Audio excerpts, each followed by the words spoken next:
سلام و درود خدمت دوستان و همراهان گرامی پیج دویدک ایران. محصولات اکوپلاس اون مجددا موجود شد. روغن های 250 سطح کیفی SN، روغن های 1040 سطح کیفی SN اکوپلاس و واسکازین های W7580 که مناسب گیروبکس سیل است، مطابق با استانداردی که دفترچه راهنمای کمپانی توصیه کرده. روغن و واسکازین دو رو موجود کردیم و همینجور ضد یخ‌های برند اکوپلاس و تولید شده بر پایه روغنی. دوستان همونطور که دفعه قبل براتون یه پست گذاشتم که ضد یخ‌ها بر دو پایه روغنی و اسیدی تولید میشن و ضد یخ‌های روغنی آسیب خیلی کمتری به موتور ماشین میرسونن، چون ضد یخ‌های اسیدی به خاطر اینکه بر پایه اسید تولید میشن صدمه و آسیب به موتور ماشین میرسونن. وقتی شما وارد ضد یخ وارد رادیاتور و موتور ماشین میکنید، گاه هم ممکنه که از دور شیلنگ ها، اورینگ ها، واتر پمپ و قسمت هایی که سولفات کرده و رسوب بسته نشتی پیدا کنید. ولی وقتی شما از ضد یخ‌های روغنی استفاده میکنید دیگه این مشکل رو ندارید.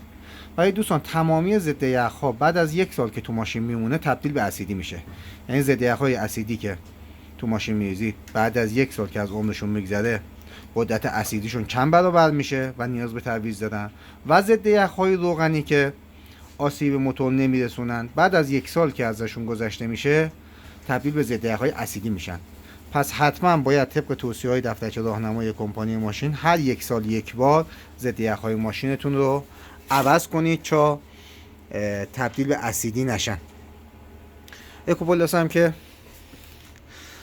ضد یخ‌هاش اگر توجه بکنید، یکی از نشونه‌های ظاهری این که شما از کجا بفهمید که ضد یخ اسیدیه یا یه ضد یخ بر پایه روغنه، یه نشونه خیلی راحتش اینه که ضد یخ‌های تمام اسیدی رنگاشون خیلی سبز غلیظ هستن، تقریبا توی این پایه رنگی سبزشون هست.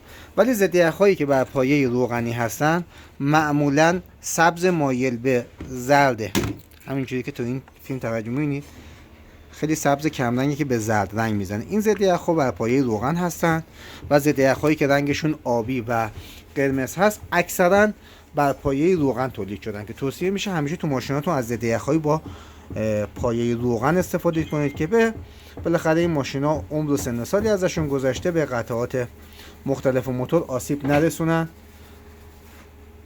و در مورد روغن موتور هم که خدمتتون عرض کردم، همیشه سعی کنید روغن موتوری با کیفیت بالا و سطح کیفی بالا استفاده کنید.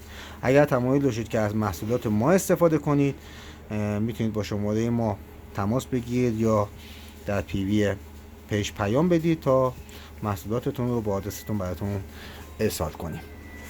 یه نمای نزدیک از محصولات میگیرم. روغن 250 سطح کیفی SM، روغن 1040 سطح کیفی SN که هر جفت این گزینه ها برای دوسیلو توصیه میشه،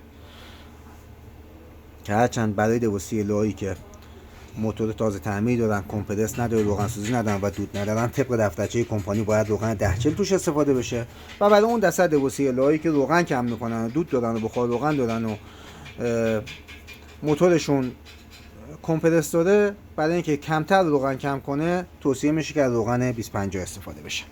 و حتما واسکازین گیروبکس ماشین شما باید W75 باشه برای دوسیلو، به دلیلی که دندتون نرمتر عوض بشه. و یکی از دلیل هایی که دوسیلو دند 5 میسوزونن به خاطر اینه که از واسکازین غلظت بالا استفاده میکنن، و یکی از دلیل هایی که 2:1 سیلو صفر جا میده به خاطر اینکه واسکازین غلیظ تو این ماشین استفاده میکنید. حتما باید واسکازین W7580 برای این ماشین استفاده بشه تا گیروبکس این ماشین به مشکل نخوره.